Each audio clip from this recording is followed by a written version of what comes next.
les amis de Seconde 9, c'est parti pour une troisième vidéo de cours. J'espère qu'elle sera aussi passionnante et excitante que les précédentes. Et tout de suite, n'oubliez pas le pouce bleu, parce que c'est important pour moi d'avoir une bonne visibilité pour ma vie de youtubeur. Bien, on commence tout de suite avec une courbe de fonction, la fonction f. Je vais vous demander de déterminer ses extrémums. Je vous rappelle que ce qu'on appelle extrémum, c'est minimum et maximum. Ensuite, dans un deuxième temps, je vais vous demander de factoriser les deux expressions que je viens d'afficher sur votre écran. Voilà, il n'y a plus qu'à mettre la pause, et puis on se retrouve juste après pour la correction. Parfait. Déterminer les extrémums de f. Maximage, minimage, c'est toujours une image. Donc, vous avez besoin de déterminer les sommets de la courbe, mais ce ne sont pas les sommets la réponse. Ce ne sont pas non plus les abscisses. Les maxima et minima se lisent en ordonnée. Prenons d'abord les maximums. Donc, ce qui est maximum, ici, ça correspond à un sommet qui est là, et puis le point qui est ici aussi. Donc, le maximum, c'est 1. Attention, ce maximum est global, puisque c'est la plus grande image possible avec cette fonction. Accessoirement, on peut préciser qu'un maximum global est toujours aussi un maximum local, parce que si par exemple vous êtes champion du monde de boxe, vous êtes aussi champion de la Seine-Maritime sans problème. Pour ce qui est du minimum, il y en a deux. Il y a un minimum local qui est -3, qui correspond à ce sommet-là. C'est -3 la réponse.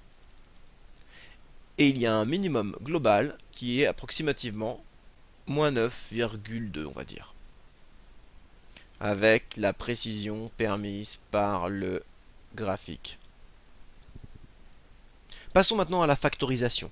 Je reconnais l'identité remarquable a carré moins 2ab plus b au carré. Allons-y. A carré égale 16x au carré égale 4x puissance 2. B carré égale 9 égale 3 au carré. Donc A égale 4x et B égale 3. Je vérifie que 2AB ça fonctionne. 2 fois 4x fois 3, 2 fois 4. 8 fois 3, 24, 24x. C'est bon. Donc je peux utiliser l'identité remarquable. Attention, le moins qui est ici, c'est le moins qui est là. Il va apparaître dans la formule A moins B au carré. Ici, voilà mon moins.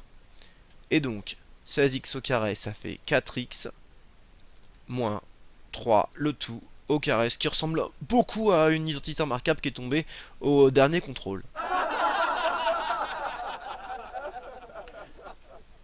Ensuite, ici, je me dis que c'est la même chose.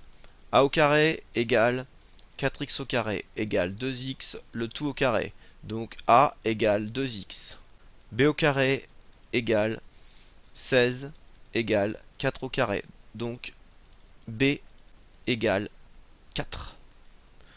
Par acquis de conscience, je fais 2AB. 2AB égale 2x. 2 fois 2x fois 4 égale 2 fois 2, 4 fois 4, 16x. Oh bah, c'est pas 5x. Eh bah, donc ça va pas. On ne sait pas factoriser. Et en réalité, celle-là, on ne peut pas la factoriser. Bien, nous allons maintenant passer à la suite.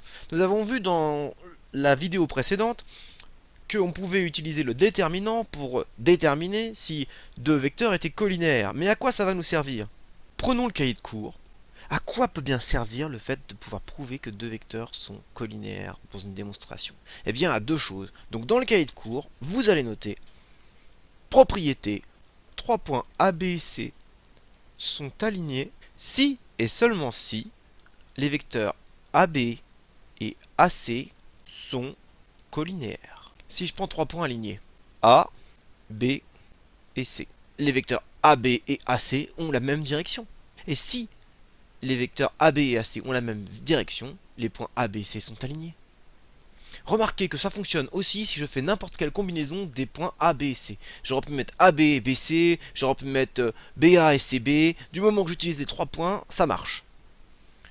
Deuxième propriété. Alors vous avez vu ce que je fais là, c'est des petits nombres en chiffres romains.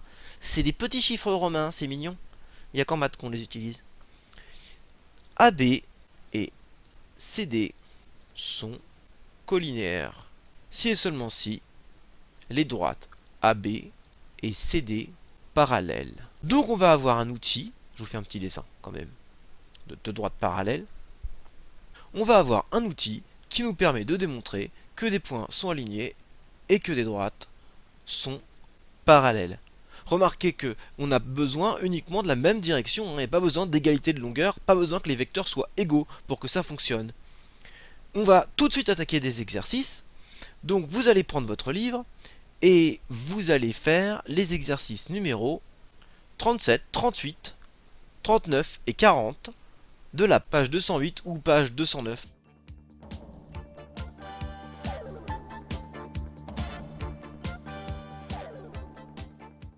« 37, là vous le voyez bien, comme ça vous pouvez mettre pause si vous voulez rester avec juste l'énoncé qui est à l'écran.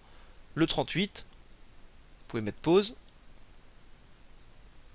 Le 40, vous pouvez mettre pause. Et le 39, vous pouvez mettre pause. Et on se retrouve donc après, vous mettez pause de toute façon à un moment donné là, et on se retrouve pour faire les exercices, la correction des exercices.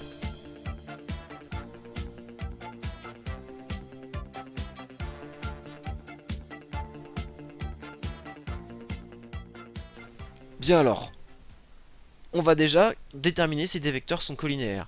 Donc pour cela, on va calculer le déterminant, c'est-à-dire qu'on fait 2 fois 9 moins 3 fois moins 6. Alors, correction de l'exercice 37, on calcule le déterminant de UV. 2 fois 9 moins 3 fois moins 6. 2 fois 9, 18, moins 3 fois moins 6, ça fait 18, 18 moins 18, ça fait 0. Donc les vecteurs U et V sont collinéaires.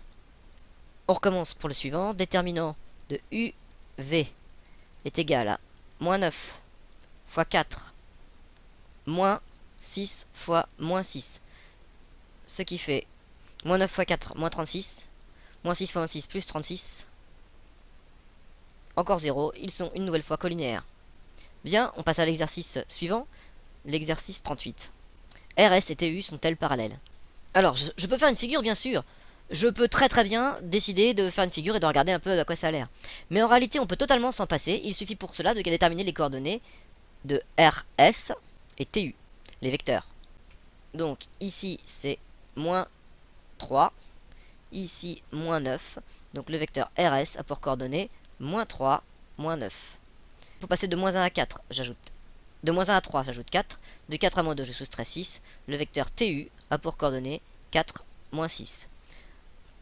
Moins 3 fois moins 6, moins 9 fois 4. Ça fois ça, ça fois ça. Ça fait 18 plus 36, ce qui fait 54. C'est différents de 0. Donc, RS et TU sont séquentes. Recommençons avec l'autre. Le vecteur RS a pour coordonnées. Ici, je fais plus 1. Ici, je fais moins 12. RS a pour coordonnées 1, moins 12. Le vecteur TU, ici, je fais moins 2. Ici, je fais plus 24. Le vecteur TU a pour coordonnées moins 2, 24. Je calcule le déterminant. 1 fois 24 moins 12 fois moins 2. Je vous invite à faire ces calculs-là à la main et de tête, et non pas de prendre la calculatrice. Ils sont pas si difficiles, à condition de ne pas se mélanger dans les signes. Ça fait 24, moins 24, ça fait 0. Le déterminant est nul. Les droites RS et TU sont parallèles. J'espère que vous n'êtes pas en train de recopier en même temps que je fais les exercices. Vous devez suivre les corriger, pas recopier. Je vais déterminer les coordonnées de deux vecteurs, par exemple JK et JL. Donc là, plus 2, là, plus 8. Le vecteur JK a pour coordonnées 2, 8. Ici, plus 3. Ici, plus 12. Le vecteur JL a pour coordonnées 3, 12. Je calcule le déterminant. 2 fois 12, moins 8 fois 3, égale 24 moins 24, égale 0. Ce qui signifie que le déterminant est nul, et donc les points J, K et L sont alignés. Recommençons avec l'autre exemple. Je vais encore calculer parce que j'ai pas d'imagination. JK et JL. JK a pour coordonnées, ici j'ajoute 2, ici je soustrais 4, 2 moins 4, et JL pour coordonnées, ici j'ajoute 16, et ici je soustrais 1, 16 moins 1. J'ai donc à calculer 2 fois moins 1, moins 4 fois 16, ce qui fait moins 2, plus 64, ce qui fait 62, et différentes 0. Donc J, K et L ne sont pas alignés. Et enfin, un dernier exercice relativement simple, plus de compréhension sur la collinéarité. En justifiant si les affirmations sont fausses, si deux vecteurs sont collinaires, alors ils sont égaux. Eh bien ça c'est faux. Faux! Faux! Faux! Parce qu'ils n'ont pas forcément le même sens, ni la même norme. En revanche, si deux vecteurs sont égaux, alors ils sont collinaires. Eh bien oui, Oh, c'est génial! parce qu'ils ont la même direction. C'est ainsi que le cours d'aujourd'hui s'achève. Prochaine vidéo certainement en ligne vers mercredi. Je vais essayer de faire mon maximum pour faire des vidéos pas trop ennuyeuses, attrayantes. On va bientôt changer le chapitre. N'hésitez pas à me contacter par l'ENT ou par email, éventuellement pour d'éventuelles questions dans les commentaires. Vous posez des questions, il n'y a aucun problème, je réponds à tout. Je suis hyper motivé par ce format YouTube. J'envisage peut-être même de plus revenir en classe. Allez, ciao!